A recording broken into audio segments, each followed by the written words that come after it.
My wife sent a message in the family group chat that cut deeper than any fight ever could. Father's Day lunch for fruitful kids only. You. Industrial worker. Rejected. I didn't clap back. I didn't ask what she meant. I didn't try to defend myself. I quietly packed a bag and left. And what followed changed everything. Before I explain how that single message unraveled everything, and how time reshaped the truth, do me a quick favor, subscribe to the channel and comment where you're watching from so this story reaches the people who need to hear it. I'm Evan Miller, 35 years old, and for most of my adult life I've worked at Riverton Industrial, a manufacturing plant on the edge of Clearwater, Ohio. The kind of place people wrinkle their noses at when you mention it. Steel floors, oil-stained lockers, the steady hum of machines that don't care about titles, only results. I've never been ashamed of it. I clock in. I fix real problems. I go home tired and honest. I stayed in town when others left. When my father passed unexpectedly, I turned down an out-of-state scholarship because someone had to help keep the lights on for my younger sister and handle the practical mess grief leaves behind. The plant had been my dad's place for decades. Same machines, same smell, same men who remembered him. I took the job and learned fast. I met Lena 2 years later. She was smart, polished, ambitious, the kind of person who always had a 5-year plan. She worked in brand consulting and spoke fluently about optics and positioning. At first, she said she admired my steadiness. Said it grounded her. When we married, we kept it small. No spectacle. No debt. I thought that meant we were aligned. Her family was different. Her father, Martin Caldwell, was obsessed with appearances. Promotions, titles, dinner conversations that sounded like resumes. Her siblings fit neatly into that world, corporate roles, city apartments, networking dinners. I didn't. I was the man who stayed local. The man with grease under his nails. At first, it showed up in little ways. Lena stopped asking about my shifts. She'd suggest I say operations instead of plant. She stopped visiting my workplace altogether. Conversations drifted toward growth trajectories and away from us. I noticed, but I didn't push. I thought love could absorb the difference. Then came Father's Day. I was on break, sitting on a crate with my thermos, when the group chat lit up. Lena's message was clean and deliberate. A celebration. A list of names. Mine wasn't there. No follow-up. No explanation. Just silence that told me everything I needed to know. That night, Lena came home like it was any other evening. Asked what I wanted for dinner. I told her I was heading out for a while. When she asked why, I said, calmly, that I didn't belong in the picture she was building. She said I was overreacting. Said it was just lunch. But it wasn't lunch. It was a verdict. I packed what I needed, clothes, my work boots, the watch my dad left me. No dramatic goodbye. No raised voices. I drove to a quiet apartment on Cedar Lane, signed a short lease, and slept without wondering where I stood for the first time in years. That was the night I stopped trying to earn a seat at a table that had already erased my name. The morning after I left, I woke up before my alarm out of habit. For a split second, I forgot where I was. The ceiling was unfamiliar, too white, too smooth. No framed motivational prints Lena insisted on hanging. No neatly arranged throw pillows meant for guests we rarely had. Just a bare apartment with a faint smell of fresh paint and a hum from the refrigerator that sounded louder than it should have. My phone was silent. No missed calls. No frantic texts. No, where are you, panic. That silence confirmed something I hadn't fully admitted to myself yet. I hadn't just walked out. I'd already been gone for a long time. I showered, pulled on my work clothes, and drove to Riverton Industrial like nothing had changed. Same security guard at the gate. Same nod from the guys in maintenance. Same rhythm of machines waiting for someone to tell them what to do. And that was the strange part, everything here still made sense. Around mid-morning, my phone buzzed. A text from Lena. Are you really doing this? No question mark beyond that. No concern. Just irritation disguised as confusion. I didn't respond. By lunch, there was another message. Dad didn't mean it like that. You're taking it personally. That one almost made me laugh. Dad didn't mean it like that. As if someone accidentally typed rejected next to my entire existence. I muted the thread. The days that followed settled into something steady. Work. Gym. Microwave dinners eaten standing up because I hadn't bought a table yet. I didn't tell anyone what happened, not at first. Not because I was ashamed, but because I didn't want opinions. I didn't want people telling me I should fix it, explain myself, compromise again. I'd compromised enough. A week later, Father's Day came and went. I worked overtime that Sunday. 12 hours on my feet. Grease on my hands. Muscles burning in that good, earned way. When I clocked out, I realized I hadn't thought about the lunch once all day. That felt like progress. Lena finally showed up in person 2 weeks later. I came home to find her standing outside the apartment building, arms crossed, designer sunglasses pushed up into her hair like armor. She looked annoyed more than worried. "This is ridiculous," she said instead of hello. "You're blowing this up for no reason." I unlocked the door and stepped inside without inviting her in. She followed anyway. The apartment was sparse. Mattress on the floor. A folding chair. My duffel bag still half unpacked. "This is where you're living now?" she asked, incredulous. "For now." She scoffed. "You're punishing me because my family cares about ambition?" I finally looked at her then. Really looked. "You didn't stand up for me," I said. Not angry. Just factual. "You agreed with them." She hesitated. That half-second pause told me everything. "I just think," she said carefully, "that you could want more. That may be staying there, maybe it's holding you back." "There it is," I replied. "That's the part you don't say out loud." She sighed like I was exhausting. "Evan, I married potential. I didn't think you'd be content." Content. Like it was a disease. "I'm not coming back," I said. Her eyes widened, not in heartbreak, but disbelief. "You're choosing a factory over your marriage?" "No," I corrected. "I'm choosing myself over being quietly disowned." She left without crying. Without begging. Without apologizing. That was when I understood something important. She wasn't shocked that I left. She was shocked that I didn't crawl back. The divorce paperwork arrived 2 months later. Clean. Efficient. Her lawyer's tone was polite but cold. No accusations. No drama. Just a clean severing, like trimming off something inconvenient. I signed without hesitation. Life after that became quieter, but not emptier. I started taking night certification courses again. Process optimization. Systems management. The kind of stuff people assume factory workers don't care about. I didn't tell anyone at work. I didn't post about it. I showed up, learned, went home, repeated. Management noticed. Not because I asked, but because results speak louder than resumes. Within a year, I was promoted to shift lead. Then operations coordinator. My paychecks grew. My responsibilities expanded. I moved out of Cedar Lane into a better place closer to the river. Bought real furniture. Hung my dad's old photo by the door. Still, no word from Lena's family. No check-ins. No, "Hope you're well." 5 years passed like that. And then, one afternoon, my phone buzzed with a number I hadn't seen in a long time. Lena. I didn't answer. A voicemail followed. Her voice was different. Tired. Thinner around the edges. "Evan? I don't know if you'll listen to this, but things are really bad. Dad's business collapsed. Daniel got laid off. They're selling the house. I didn't realize how much you held things together. I thought you'd still be there." I stared at the phone for a long time. She wasn't calling to apologize. She was calling because the safety net was gone. And for the first time since that Father's Day message, I smiled, not out of spite, but clarity. Because I hadn't been rejected. I'd been underestimated. And now, they finally understood the cost of that mistake. I didn't call her back. That part surprises people when I tell this story later. They expect anger, or a speech, or at least a cold, cutting response. But I'd already said everything that mattered with my silence. Returning that call would have meant reopening a door I'd spent 5 years sealing shut, brick by brick, habit by habit, boundary by boundary. Instead, I put my phone face down on the kitchen counter and finished making dinner. That night, I slept better than I had in weeks. Over the next few days, the messages kept coming. Not just from Lena this time. Numbers I hadn't saved. Her sister. A cousin I barely remembered. Even her father, Martin, left a voicemail that started with my full name, like we were on formal terms again. "Evan," he said, voice low and controlled, the way men speak when they're trying to sound authoritative without power. "We need to talk. There have been misunderstandings." Misunderstandings. That word again. It amazed me how people could turn deliberate choices into accidents once consequences arrived. I deleted the voicemail. Work, meanwhile, was accelerating in ways I hadn't planned but had quietly prepared for. Riverton Industrial had been acquired by a larger manufacturing group based out of Illinois. New executives. New systems. New expectations. The kind of transition that usually chews people up and spits them out if they don't adapt fast enough. I adapted. While others complained about restructuring meetings and new software, I leaned in. Asked questions. Solved problems. Stayed late, not out of desperation, but because I understood the floor better than anyone sitting in a conference room with a laser pointer. 3 months into the transition, I was asked to temporarily oversee 2 departments.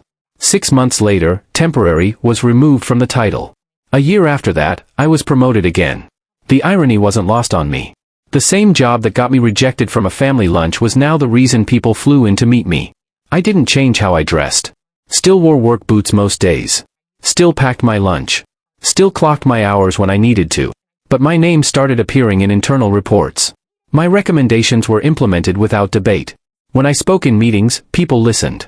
That kind of respect hits differently when you've lived without it. During all of this, my personal life grew slowly, intentionally. I didn't rush into anything. Didn't chase distraction. I learned how to be alone without feeling lonely. Learned how to come home to silence and not fill it with doubt. That's when I met Claire. She worked in logistics, consulting temporarily during the acquisition. First conversation we ever had was about a mislabeled shipment that was causing a cascade of delays. She didn't flirt. Didn't soften her words. Just stood there, arms crossed, waiting for a solution. I liked that. We started talking over coffee breaks. Then lunches. Then long walks after work that turned into dinners.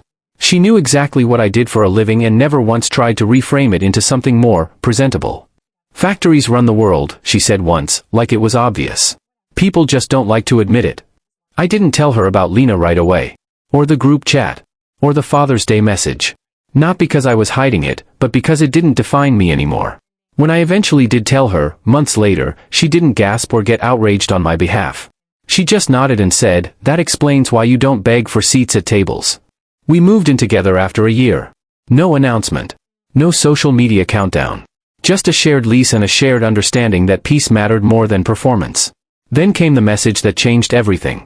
It was a random Wednesday afternoon. I was reviewing quarterly output reports when my assistant knocked on the door and said there was someone downstairs asking for me by name. I assumed it was a vendor. It wasn't. It was Martin. He stood in the lobby, suit wrinkled, shoulders slightly hunched, clutching a folder like a shield. The man who once wouldn't make eye contact with me at family dinners now looked smaller. "I didn't think you'd come down," he said when he saw me. "I almost didn't," I replied. We stood there awkwardly while people passed by, busy, uninterested. I realized with a strange detachment that this was the first time he'd ever stepped into my world. Not a restaurant. Not a holiday table. My workplace. "Can we talk?" he asked. I gestured toward the cafe across the street. Neutral ground. Public. Boundaries intact. Over coffee he didn't drink, he told me everything. The business he'd built on appearances collapsed when the economy shifted. His son lost his job and couldn't find another at the same level. The family had downsized. Sold the house. Lost the illusion of control. "I made mistakes," Martin said finally. "About you. About what matters." I waited. Silence is powerful when you stop being afraid of it. "We were harsh," he continued. "We thought we were motivating." "No," I said calmly. "You were measuring." He flinched. "I didn't come here to argue," he said quickly. "Lena's not doing well. She thought leaving you would elevate her life. Things didn't turn out that way." There it was. Not an apology. A transaction. "You want me to talk to her?" I said. He nodded. "You always had a way of stabilizing things." I leaned back in my chair. That wasn't stability. That was me absorbing disrespect quietly.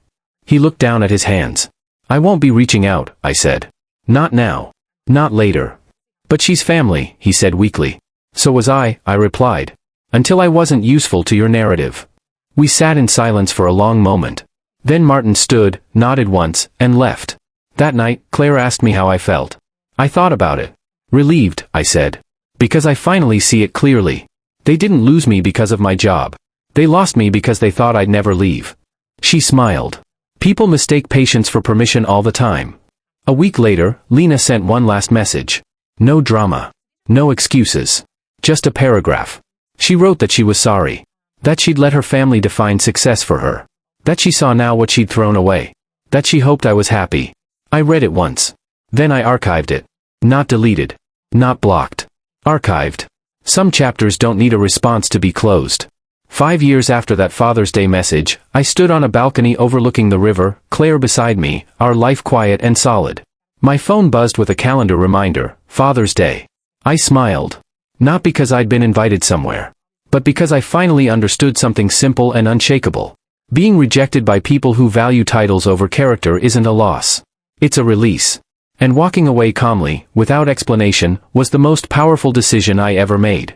By the time the calendar rolled into year 6 after I left, the story everyone else thought they knew had completely diverged from the truth I was living. From the outside, I was still the industrial guy. That label followed me like a ghost. People who hadn't seen me in years assumed I was doing the same thing I'd always done, clocking in, clocking out, invisible in the hierarchy of what society likes to applaud. I never corrected them. I never felt the need to.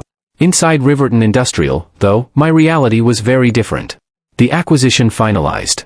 The old executive team was replaced. New leadership flew in, then flew out again, leaving behind a vacuum that needed someone who actually understood how the place worked when spreadsheets failed and machines didn't care about buzzwords. I filled that vacuum without announcing myself. I wasn't flashy. I didn't posture. I solved problems. When a production line stalled 3 days before a major contract deadline, I slept on the office couch and rewrote the workflow myself. When a supplier tried to cut corners on materials, I caught it before it cost us millions. When morale dipped after layoffs, I walked the floor instead of sending emails. People noticed. Not loudly. Not publicly. But in the way that matters. Titles changed quietly. First, operations manager. Then, plant director.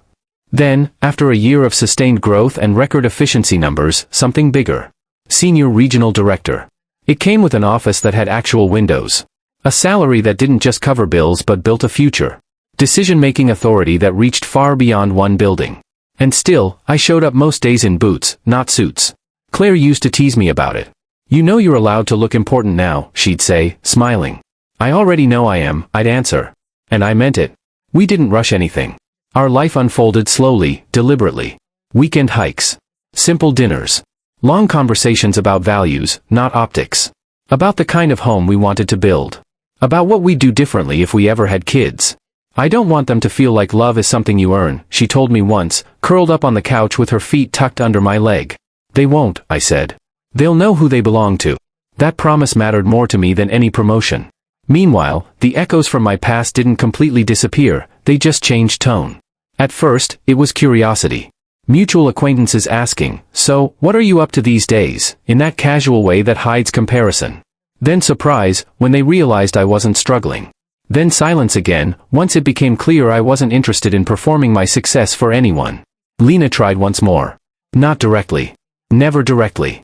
She sent a message to Claire on social media, something vague about hoping there were no hard feelings and wanting to reconnect as adults. Claire showed it to me without comment. "What do you want to do?" she asked. "Nothing," I replied. "That's the answer." And it was. The truth is, time didn't turn me bitter. It clarified me. I stopped replaying the group chat message in my head. Stopped wondering what I could have said differently. Stopped imagining alternate timelines where I'd defended myself better, explained my worth more convincingly, stayed long enough to be chosen. Because the longer I lived without them, the more obvious it became, I had never been rejected for who I was. I had been rejected for refusing to become what they could brag about. And that distinction changes everything. The real shift came the day my phone rang with a number I didn't recognize, but the area code told me exactly who it was. Lena's father again. I almost didn't answer. But something told me this would be the last time. "I won't take much of your time," Martin said, voice strained. "I just wanted you to know, your mother-in-law, well, she's been unwell. Stress. Doctors say it's serious." "I'm sorry to hear that," I said. And I was. Genuinely. Sympathy doesn't require access. "She keeps asking about you," he continued. "Says she made mistakes. That she wants to make things right before it's too late." I closed my eyes for a moment. "Martin," I said evenly, "wanting forgiveness isn't the same as earning it." Silence. "We didn't think you'd really disappear," he admitted quietly. "I didn't disappear," I replied. "I just stopped standing where you could ignore me." He didn't argue. He couldn't. After the call ended, I sat there for a long time, staring out the window at the river moving steadily past the building. Claire came in, saw my expression, and sat beside me without asking. "They're realizing," she said softly. "Yes," I answered. "But realization doesn't reverse damage. It just explains it." We didn't talk about it again. Months later, on another Father's Day, Claire surprised me with a small wrapped box. Inside was a simple card and a pair of tiny work gloves, child-sized, soft fabric, meant more as a symbol than anything else. "For the dad you'll be," she said. I couldn't speak for a moment. That was the thing my wife and her family never understood. I wasn't building a life to be admired. I was building one to be lived. By the time year 7 arrived, the past felt distant, almost unreal. Like a story I'd heard about someone else. The pain had dulled, not because it didn't matter, but because it no longer had control. And I realized something important. Walking away calmly hadn't just protected my dignity, it had denied them the satisfaction of seeing me break. They never got closure. Never got a dramatic confrontation. Never got to rewrite the narrative with apologies that came too late. All they got was absence. And absence, when it's chosen, is louder than any argument. I didn't rise to prove them wrong. I rose because I finally stopped trying to prove anything at all. And that's when everything truly changed. By the time the 8th year rolled around, my life had settled into something steady enough that I barely noticed the milestones anymore. That surprised me. I used to measure time by external markers, holidays, promotions, birthdays, who called and who didn't. Now time passed in quieter units.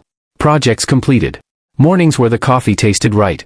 Evenings where the house felt warm instead of echoing. Claire and I bought a place just outside town. Not flashy. A modest house with a small backyard and a workshop shed that already smelled faintly of sawdust and oil. The kind of place where you could imagine kids running around without worrying about whether the neighbors were impressed. When we signed the papers, the realtor congratulated us and asked what we both did for work. Claire answered honestly. I answered honestly too. No pause. No correction. No rebranding. Industrial operations. The realtor nodded and moved on. That was it. No awkward twitch. No pity smile.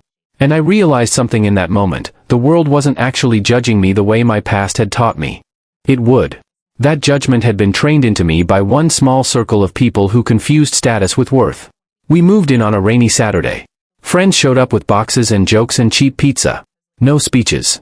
No obligatory family appearances. Just people who chose to be there. As we unpacked, Claire found the old notebook I used to keep, the one where I'd written all the things I never said out loud during those early years of being erased. She flipped through a few pages, then closed it gently and put it back in the drawer. You don't need this anymore, do you? She asked. Not the way I used to, I said. But it reminds me where I came from. She smiled. Fair. A few months later, she told me she was pregnant. It wasn't dramatic. No surprise balloons. Just a quiet evening, her sitting across from me at the kitchen table, hands wrapped around a mug she hadn't touched. I took a test today, she said. I froze. Then I laughed. Then I sat down because my legs stopped working in the correct order. The first thing I felt wasn't fear. It wasn't even excitement. It was resolve. This child, our child, would never have to wonder if love was conditional. Would never sit in silence waiting to see if their name appeared on a list. Would never learn that achievement was the price of belonging. We told our friends slowly. Selectively. We didn't announce it online. Didn't loop an extended family. It felt sacred, and sacred things don't need an audience. When Father's Day came around that year, I didn't think about the old group chat. I didn't replay the message. I didn't even feel the familiar tightness in my chest. Claire surprised me with breakfast and a simple card that said, "You already are the kind of father this world needs." That was enough. Of course, life doesn't let you move forward without testing whether you really mean it. About 6 months into the pregnancy, my phone buzzed with a notification from a professional networking platform. A connection request. The name made my stomach drop for half a second. Lena. I stared at the screen, waiting for emotion to rise. Anger. Sadness. Satisfaction. Something. Nothing came. I declined the request without comment and put the phone away. Later that night, Claire asked if anything interesting had happened at work. I told her about a supplier issue we'd resolved and mentioned, almost casually, that Lena had tried to connect. Claire paused, then nodded. How do you feel about that? Like it's too late, I said. Not in a bitter way. Just, timing matters. She reached for my hand. I'm glad. So was I. A few weeks after that, a mutual acquaintance, someone I hadn't spoken to in years, ran into me at a conference. We exchanged pleasantries, then they leaned in slightly and said, "I heard your ex has been struggling." I didn't ask how they knew. I didn't ask for details. "I hope she finds her footing," I replied. They looked disappointed. Like they'd expected more. That's when it hit me. People love comeback stories when they include visible regret. They want to see the person who rejected you watching from the sidelines while you succeed. They want the dramatic reversal, the apology scene, the begging. But real growth doesn't always come with an audience. Sometimes the most satisfying ending is the one where you don't need to be there anymore. Our son was born on a quiet fall morning. No complications. No chaos. Just a room filled with soft light and the steady sound of his breathing as Claire held him against her chest. When the nurse asked if we wanted to list grandparents on the birth paperwork, Claire looked at me. No, I said gently. Just us. She nodded, like she'd expected that answer. Holding my son for the first time rewired something in me. All those years of being measured, evaluated, ranked, they fell away in an instant. He didn't care what I did for a living. He didn't care who approved of me. He just knew the sound of my voice and the way my hand felt steady against his back. That night, as he slept in the bassinet beside us, I thought about my father. About the choices he made. About the pride he carried quietly, without needing applause. I wished he were there to see this version of my life. But I also knew he'd understand why certain people weren't. The past tried one final time to intrude about 3 months later. An envelope arrived in the mail. No return address. Inside was a letter from Lena. Handwritten. Careful. She wrote about regret. About pressure. About how she'd confused her parents' expectations with her own values. About how she'd seen an article online about my work, an industry feature that mentioned my role in modernizing regional operations. She said she was proud of me. That line almost made me laugh. She ended by saying she'd heard through the grapevine that I had a family now, and she hoped I was happy. I read it once. Then I folded it back into the envelope and put it in the drawer with the notebook. Not because it held power. Because it marked an ending. I never responded. Life moved on in the way it always does when you stop dragging the past behind you. Work continued to evolve. I mentored younger supervisors who reminded me of myself, quiet, capable, overlooked. I made a point of noticing them. Of saying their names in meetings. Of recommending them for opportunities without asking them to prove they deserved it first. At home, evenings were filled with small rituals. Bath time. Story time. The sound of Claire laughing when our son tried to help by handing us random objects with great seriousness. One evening, while we were cleaning up after dinner, Claire asked me something that stopped me mid-motion.